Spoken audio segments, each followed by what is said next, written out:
New York Times. New York Times had a great article in the last few days, current events, right? How it said, a lot of due to the lack of listings and due to the higher rates, everything's pretty much been stuck for the last 12 months, 24 months. And rates were peaked last summer. It peaked at 8%, meaning change. And ever since then, it's been come down a little bit, but it's a little, finally, I think it's been 12 months of just having a steady flow, right? Of up and down. Higher rates in the summer, lower rates in the winter. Those of you on Zoom can't see, but I want to show Juan and Ariel here what's going on in Realtor.com. And this is to further support somebody's opinion about the article, what's going on in the market, right? Realtor.com came out with their annual report of listings for May in the last 7 years. Okay, so if you see in the top right, I put the years before COVID. May 2017, there were 1.25 million listings active. In May of 2018, 1.156 million. So about $100,000 less, right? And then so just so you know, that year from 2017 to 2018, the rates went to the highest in 10 years. The May of 2018, that summer, rates were in the fives, high fours, low fives. So as you can see from in the 2010 to 2019, the rates were relatively between 3.5 to 4.8. That was the average 30-year fix during that time.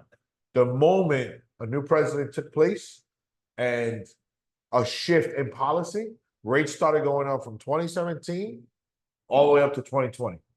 In 2018, it was a little higher, and 2019 as well. So as you can see, people were a little shocked, and things were like, "Oh wait, what's up with these rates?" And then in 2019, it went back to normal and started increasing again, but not a lot. It was pretty stable, right? You see 56 and then 1.180. That's only a difference of 30,000 listings nationwide. So that really it was like stable, right? It wasn't increasing. It was just there. COVID hit, and it went from 1.180 in May of 2020 to 928,000. So immediately we saw a drop of over 200,000 listings. Obviously, everybody's still home. Nobody really sold real estate like that, especially in the Northeast region of COVID. In May of 2021, we had 447,000 listings. So half the listings were gone in 1 year. Okay. May of 2022.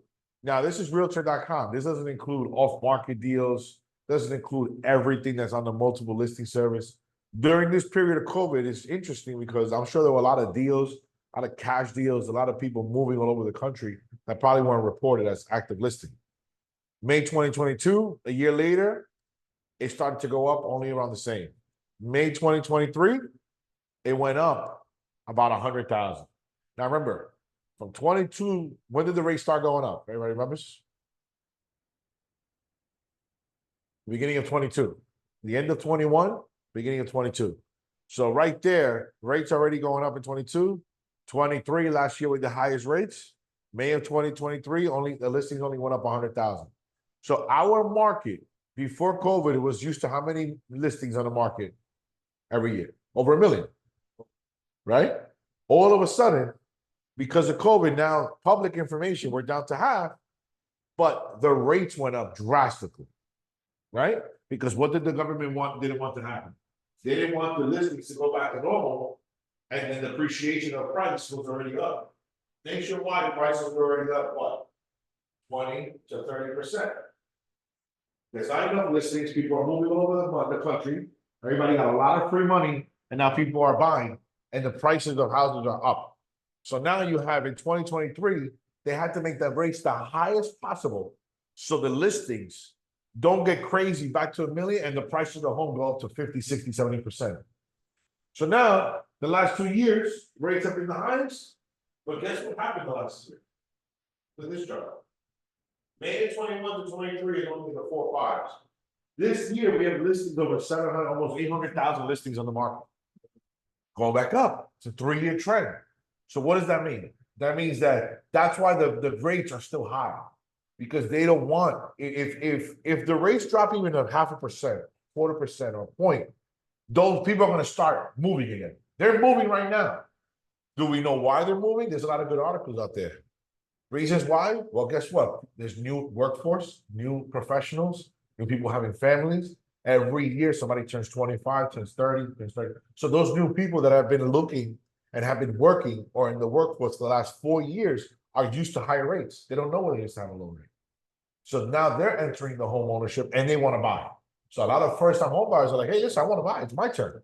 I don't care about the past. What are my rates? What can I afford? Wages caught up, not everywhere. A lot of people still don't make enough money, but a lot of professionals do. A lot of medical professionals are making 50, 70,000. Now they're making 120, 140. Two-person household. Now they can start buying somewhere else for 40. Then you have population. Again, we spoke about that. You know what else too? Debt. Credit card debt is at the highest ever. The highest ever in the country. Since COVID. Yeah. Right? So what's natural? If debt's been going up since COVID, why the listings on? Because people do what? Either they refinance or sell because they can't pay their debt. Why? Because what also is happening right now? Equity. 50%. Majority of the population have 50% or more equity right now in their home. So people are saying, wait a minute, I have all this credit card debt, I have all this money, I kept spending the way I was spending in COVID. Now I can't afford my home. I'm going to lose my home or what? No, I have all my home, I'm going to start selling it. You know what else too? Population, retirement. Every year, more people retire. Every year, somebody turns 70, 75, 80, 85. Those baby boomers are all what? Transferring wealth, selling, leaving, buying. Yes. So this is a trend. Look at this manufacturer from them, and they also read an article. They show the statistics that commercial buildings are coming in waves because of people who are retiring. They don't want to take care of it. They just want to get rid of it. That's it. That's it. They want to sell it. Boring businesses are done. And same thing with them.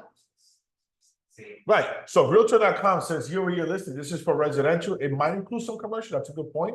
But that's a great point. My neighbor is retiring. He owns a body shop in Jersey. He's done. He wants to sell the business and the building. I have another person. We own 5 laundromats. They want to get rid of it all. All these baby boomers, all these people that were self-employed entrepreneurs, they want to retire. They want to get the money. They want to leave. Well, you know what? You know what else is pushing that? COVID. A lot of people don't. There's not the foot traffic. It's not the same. If you don't have that type of business that is necessary or is hybrid, it's tough. Sports gym, you're always gonna have people go inside and do Zoom, right? There's businesses that people have to go through. They have to walk by. Little towns, laundromats, like people have to go to ShopRite. They have to go in person. But a lot of businesses that had a commercial space, because just for office, they don't need it anymore. You know, so there's a trend. That's good. That's a good word. What does this mean though, right? This is good because now this is where you guys can capitalize on the market as real estate agents. You take this data, you start doing marketing pieces once a day. You start follow Realtor.com, follow Keeping Current Matters, follow you want to write down, follow my blog, you go on my website. Every day, every week, I send a new article about the market, right? You start posting little things, and then you start taking this information. Like you said, people are selling their businesses, they need somewhere to go. Call me. This and that, right? But we spoke about it in the last 2 years here was everybody was scared. Nobody knew what was going to happen. Are the rates going to go to 10%, 12%, right? This is a trend showing that there's somewhat stability. People have finally gave in. Say, you know what, it is what it is. The rates are the rates. either I'm going to keep renting or I'm going to buy, right? Either I'm going to waste 50,000 a year rent, or I'm going to buy something. That's it. People have given up. I don't have the phone calls like last year where it was like the first call was like, oh, the rates are terrible. What can you do? It's more like, hey, I'm excited. I don't want to rent anymore. And that's good. That's a good cycle for all of us in our business because this is a reminder of what happened in 2008. 2008, the market crashed. 2009, 2010, modifications, foreclosures, 2011. So people didn't start listing their homes again for a long time. It was different then because they lost all their equity. 2008, everybody lost their equity. Everybody. Everything got lost. So it took a long time to come back for that reason. This is going to take a long time too, but people have equity. So people are gonna start selling and buying because of these reasons, no matter what. Rates, they don't care. For example, I have a cousin of mine, mi comadre. She called me. She's like, I have a two-family, I'm done. I don't know what to do.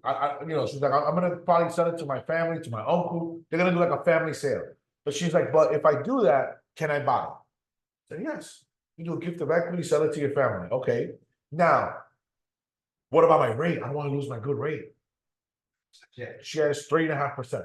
And I go, man, that's tough. But you know what? She has what? Equity. So I told her, listen, you can take the big down payment, put it in the house, and guess what? She says, as long as my new payment is the same that I pay now, I'll do it. She'll sacrifice another 30 minutes of traffic, but she'll do it. And that's what's happening now. People are realizing, you know what? It's not about 3.5% or whatever. It's about what? Monthly payment. Monthly payment. And she realized, she's like, you know what? Okay, I'll do $250,000 because she has a lot of equity. She said, you know what? I'll put it in because I want my payment to be the same. And now she's gonna be able to buy a one family. She's gonna go to Jersey. She's gonna be able to stay in Brooklyn. But you know what? In the next 30 minutes, she don't care. Her circumstances changed. She got an increase in pay. She got her master's degree now. People's lives changed in the last 4 years. So it's good to revisit these things and tell people, hey, your things changed. You can afford it now. My otra comadre, she's in Long Island. Same thing. She wants to keep the home. I'm like, keep it. Take out a cash equity. You have a lot of equity and buy another property. Same thing. She's a nurse. She wants to pay the same thing. So these are the conversations that you're going to start seeing. Debt. Because of the debt, there's a big opportunity for listings to come on. You're going to get more and more listings because people are in trouble. They don't talk about it in the news because it's not important for the election. Right? It's hard to say people in trouble when people have the most equity. 2008, when everybody lost everything, it was easy to talk about. But people are in trouble. Not a lot, but I would say 1 out of 15, 1 out of 10, people are starting to call and say, hey, can I refinance? Can I pay off my debt? I don't want to lose my house. But remember, in 2012, it was different. There was a lot of listings because people didn't have any equity. So people were like, I don't want a house. They didn't want it. For also that the government helped prolong. Yes. For over 3 years, they prolonged people going under, so I would. Why would I sell if I have a forbearance? Great point. That's what happened with the listings. Why would I sell if I don't have to pay my mortgage? COVID said you don't have to pay for 12 months. So that also messed up the listing, the market. But por eso fue that they increased the rates. Because the more you pay for something, the more debt you get, the more the population change. The bank always wins. Always wins.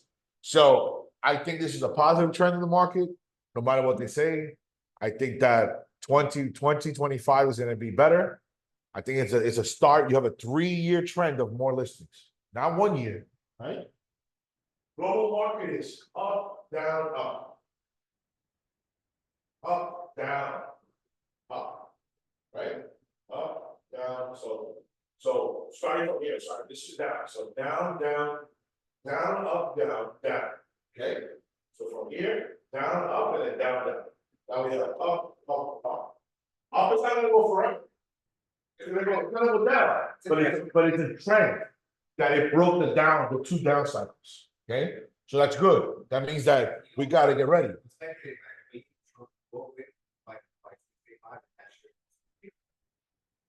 We hope. I hope your speculation is better. I hope that whoever wins, I hope that whatever happens is positive for us. Because guess what? It was negative for us. Yeah, listen, it was not good for us. Because you guys watch sports news. I don't watch. I don't even watch TV. I don't watch. I only watch technology news and financial news. That's it. I have to watch financial news for our real estate market. Somewhere that Yeah, I watch technology. No, I don't watch. I don't pay attention to that. But I do watch technology and market because this is important. This is numbers don't lie. It's a day to day. Sure. In the beginning of the year, they were talking about the rates would go down 3 times this year. What has changed? Yeah, good question. So what has changed is that they still don't know if that's true or not. They are meeting today or tomorrow So, to speak about if they're going to continue the 3 rate reductions or not. So the market is expecting yes, because the rates got better the last 5 days. So this Wall Street, they're slowly dropping little by little. They are. It's just like no, so in the last 2 weeks before that was like this. Yes, In the last 5 days, it's like this. So Wall Street is expecting to yes, that they're going to decrease by the time for election year, for the fall. We don't know yet. They can start in July, they can start in August, they can start in September, they can start in October. It could be I 3. have a question. Yes. So according to today's news, the European Central Bank cuts interest rates for the did. first time since 2019. And it says the reduction comes as inflation in the Eurozone cools, prompting the ECB to move before the Federal Reserve in the US, where rates remain high.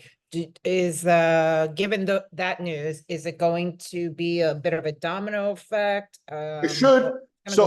Yeah. It should, because global politics plays a Right. part to a certain extent, right? Mm-hmm. Had negative rates for a long time, and they raised their rates for the first time in a long time. The European Central Bank did reduce their rates yesterday for the first time in a long time. And the reason why they did it is because they finally saw in the last 6 to 8 months their inflation come down drastically, expenses. Their stuff is a little different because they're going through an active war with Ukraine and Russia. And a lot of their energy and costs went up because Russia cut off natural gas and cut off electricity to most of Europe. So once they found a way to stabilize those energy costs, they realized that people were hurting. And according to them, they wanted to reduce it first. Now, yes, Jennifer, a lot of businesses in Europe and America are very intertwined. Different markets, but very intertwined, especially after COVID. If they lower, then that means, yes, that means that they're on the same page and they speak, and they should be on the same page globally. Because the US was the first one to raise, and it impacted everybody. First of all, the fact that what they did, I want to be clear, what the US did with sanctions and currency and the rate is what led to the new currency called BRICS. They were working on it already. They were already talking about it. But what happened in our country because of inflation led to disastrous to economic across the world. Remember, 2008, what happened? Same thing. Our economy got crashed. The whole world crashed. Yeah, it was a domino effect. Same thing. Lowering the rates and raising without any regard, a domino effect too. So these countries say enough is enough.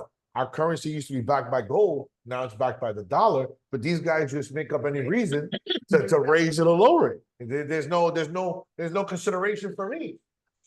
So that's why they came out with that. Well, that's a whole other conversation, because if crypto was the answer, that would have been the answer. They came up with BRICS.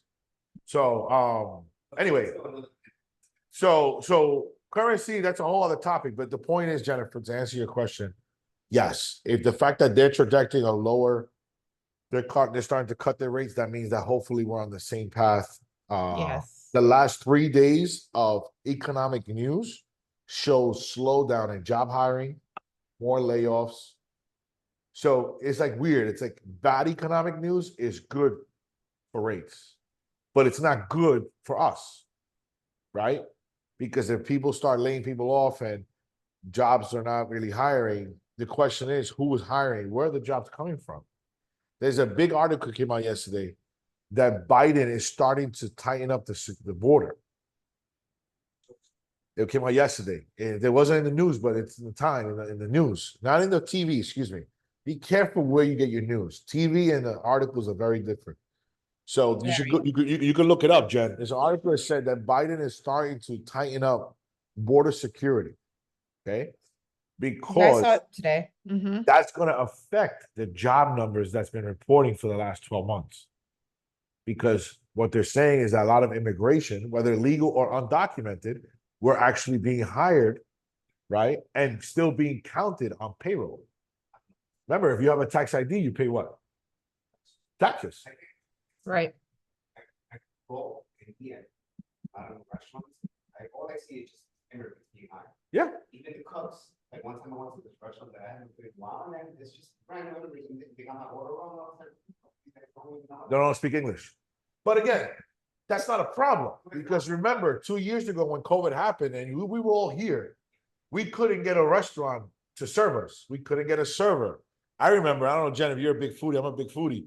I used to go to You don't have to ask me twice. nobody wanted to work. No, there was No. no employees in the city to work, Correct. handle the demand. You had to wait hours or months for a reservation. So Most there's a definitely. double-edged sword. So people have our people in power have to do what they have to do to keep the economy going. Whether it's the right thing or the wrong way or shady or not, that's not on me. But those job numbers are going to be affected now, right? And it's just in time for election. So remember, data's 6 months behind. So it's very important to pay attention. Now, Yes. all these immigrants that are here, guess what? They have their tax ID. They just got granted their work permits. They're going to buy. There you go. Exactly. And speaking of job and futures in that, as it relates to AI specifically, those that are in the numbers game, meaning accountants or anything that relates to mathematical, those jobs are in trouble. They are not going to last because AI is taking that over. So guess what? Peter Thiel, who is one of the founders of PayPal, he was saying, this is his prediction, anyone that is more versed on a communication level, meaning, whether it be literature or they're well read, they're the ones that are helping build AI out because they know exactly what kind of prompts to, put into the system where it broadens AI. Because again, the more data you give it, i.e. prompts, the people that are on the, language and the communication side, they're the ones that are going to thrive. And the people that are more versed in math, they are not, because those jobs are going to become more and more obsolete. So it's at that point in our industry, right? That's a very good point. Number one, what's happened to technology now since COVID is exponential. Number two, it's proven that AI is not 100% accurate. It doesn't pass the bar. It has passed the PAR exam, the medical board exam. It has passed every exam in America for a profession, but not at 100%. It has passed it at 80 or 90%. That means it's not perfect, right? So to your point, Jennifer, yes, the trend is that anything with absolutes, anything with mathematical, that you have to do math, like punch in a calculator, yes, that'll be, you don't need a cashier anymore. You need a security guard, or you're gonna need a customer service agent. Like we don't need someone to punch in a register 250 plus 250, you owe me $5. Or an accountant. That's not going to be needed anymore. That's going to be AI driven. However, you're going to need people that are communication, because guess what? The judge is not going to be an AI. The lawyer is not going to be an AI. Correct. Tax person is not going to be a robot. The person that works for the government is still going to be human being. So the CPA may not need to have, or the bookkeeper to punch an Excel sheet, but the CPA is still needed to go in front of the tax professional that hired by the IRS to say, hey, this is still a family of 5. You have to advocate, and there's a communication factor. So we're not there yet in the next 5 years. Robots are not going to be talking with us and saying we're going to make a decision. But yes, I do agree that in real estate, same thing. You can't have a robot sell a home and talk to a seller. No. Yes. Yes. Correct. That's what they're working on. They're working on uploading all the records so everybody can just start moving through the process. So yes, I agree that, Jennifer, the mathematical jobs that have zero sales or customer service experience and don't have that communication rapport, The personal touch, right? are going to have a big problem, big challenge keeping a job in the next 10 years. Absolutely. However, if you and myself and I and Juan and Ariel, we're in sales and we want to go pick up a mathematical job or anything like that, we're going to thrive because we have the sales technique and we can use AI to help us with the mathematical side of it. Does that make sense? Absolutely. So that right? So the people, the relationship business will thrive because of technology. The mundane rhetorical business will cease to exist because there's no human connection in those jobs. Right? That's important to differentiate. Like I can go ahead and do anything because of my relationship. Like, I don't know if you guys realize, but doctors, lawyers, accountants are the first entrepreneurs of this country. Do you guys know that? Business was created, the whole idea of capitalism as business was created for the necessities of society. Engineers, doctors, lawyers, and teachers are necessary positions in society. Do you agree? Foundational, absolutely. Obligational, right? If tomorrow we have to survive, we need professors, we need people that teach, we need engineers, people that build, we need doctors, people to heal, and we need people, and then we need the laws, right? Whoever understands law, right? So business was created to help these trades create a business for society. A lawyer is not supposed to work for a company. A lawyer is supposed to have their own business and help society. A doctor is supposed to have their own practice and help society. An accountant for tax law is supposed to have their own practice. Corporations have found a way to gobble up small business and use their power, their marketing, their resources to say, hey, I'm going to compete with you. You're competing with me. I'm going to take over anyway. Work for me. That's what happened. Right? But however, if like Jen said, if you know how many doctors I know are terrible people person, right? Bedside manner? Zero bedside manner. Zero. Almost every doctor. Yeah, no, man. No, terrible, right? And also the way it's trending, they're getting more and more privatized, and they're calling themselves concierge services without and they're paying them less. They're you know, AI is going to do that, right? Nurses are getting paid so much more because of their bedside manner, not because they're nursing, because they're the ones that talk to the client relationship. Doctors are start getting paid less and less because, like Jen said, if you could create an AI that has a surgical precision of 99.9% to do the operation, why do you need to depend on a doctor that's going to be sweating or, you know, those things? No, or God forbid, hungover at the operating table. Right, or hungover, right. Oh my God. But back to real estate. How does this translate to real estate? Same thing in our world, right? My set of skills of underwriting, correct? Like AI is going to help me tremendously cut through the noise and say, what does this client qualify? I have 15 years experience, so I can underwrite a file in 4 minutes, 3 minutes flat. If AI had my knowledge right now about mortgages, it'll take 30 seconds. 10 times faster than me right now, because it has the knowledge I have and it's able to put the scenario. Because what I do is what AI will do is say, hey, that's what an underwriter, right? A banking underwriter. So listen to this. My job as a loan officer is to have a relationship with the person and the bank. It's to say, okay, what does this person need and what does the bank offer? And between these two things, the bank offers 500 programs and the client has 3 needs. Which of these 3 needs fits 500 programs of the bank the best? That's my job. My brain is supposed to be able to calculate that as fast as humanly possible, right? I can do it faster and faster the more years of experience I have. If I'm 1 year in the business, I don't know 500 programs. I know 3 or 4 programs, right? And I only did what? 20 closings. So I don't have the experience of recognizing the same thing over and over again. Everybody knows that in sales, there's only 4 or 5 types of personalities. The DISC profile, right? The more you see people in listings, the more you recognize the same type of seller. This is that type of seller. This is this type of seller. Same thing for us. So AI is going to eventually integrate into our position. And banks are going to say, wait a minute, I don't want to pay Juan a lot of money to do that. I could pay AI a tenth of the cost. AI, I want you to tell this client what's the best solution based on the questions that the client has or the answers. Hey, Mr. Juan, I want you to fill out this application. What's most important for you? Same thing I have. Monthly payment or cash to close? Do you care about dogs or cats? Do you care about the weather or not? Now AI is populating all the programs. Are you a first-time home buyer or not? Do you own other properties or not? AI is going to start doing that. Little by little, it's happening. But here's the catch. It doesn't understand what? Relationship, emotion, right? That's where we come in. That's where I come in. I have 500 programs. Imagine I went to a client and said, hold on, we're going to go over 500 programs. They're going to be like, I'm out of here. Me voy, me fui. Sometimes people need to understand what's better for them, and that's what they're going to do.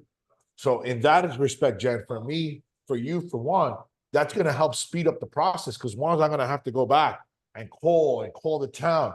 AI is going to help them with technology to say, hey, this is your listing. This is what's going on. This is the banks that can do it. I'm going to plug this in. This bank can do this. Done. Sign right here. We're going to list it. Yeah. He doesn't have to call a lawyer. He doesn't have to call the bank. It's going to get to that point that's going to be a lot faster. Select the bank you want. Select the rate you want. You're done. So we all have to just take that into consideration. Take the training. We'll do some classes. But for today's purpose, any questions on this so far on the year-over-year listings and what to expect, etc.? No? Clear? What's your plan of action for the next 12 months? So, because right now I'm predicting there's going to be more listings. I'm predicting there's going to be 120,000 more listings. So I'm predicting that's another 10-12% of your market. So I would, if I were you, I would market these things on fire. Are you in debt? Are you struggling to pay your bills? Are rates keeping you stuck in your home? Or a different flyer? Are you ready to retire? Are you tired of living and commuting in New York City? Yeah, those are the type of flyers. If you guys are on the call, I would promote that type of marketing message the next 12 months. Has your job changed? Has your life changed? Do you not want to live here anymore? Those are circumstances that are going to help you get more listings, help people pick up the phone and call you. You know what else too? Another article came out. People are bombarded with emails, phone calls, text messages. Bombarded. That, yeah, me too. That unless I know your number on my phone, it's too much, right? So you know what people are doing again? Letters. Do you open your mail? You don't open your mail. So you see your name, you don't open it?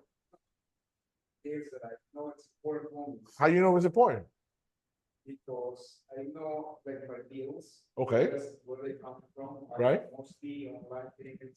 So very little that. Not a postcard. Postcard you throw out. New York State. I know. So let's think. Let's brainstorm. What would you open that was a letter? What would it have to say? Imagine a letter. Okay. You know when you get a wedding invitation? Right? And how do you know it's a wedding invitation?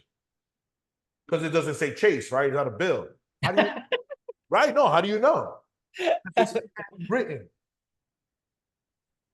So you know it's not spam. You see the pen. It doesn't say from the person on the top left. How do you know? But now. Hello. I'm good. How are you? Right. So I've read those letters. you read them. I have written them. That's what I'm saying. I'm not saying they're going to convince you.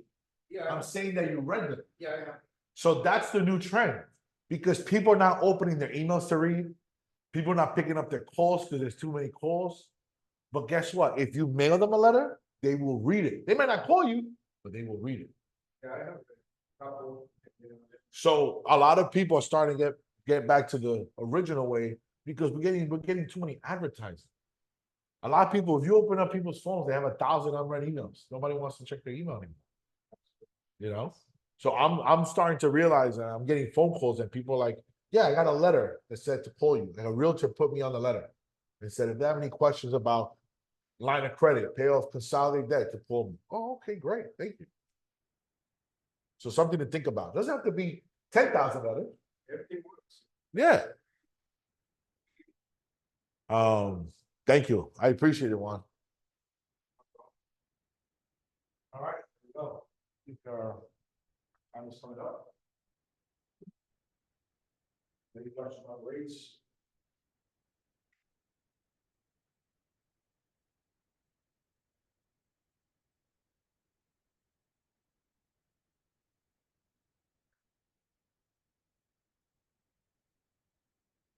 You guys for jumping on. We appreciate it.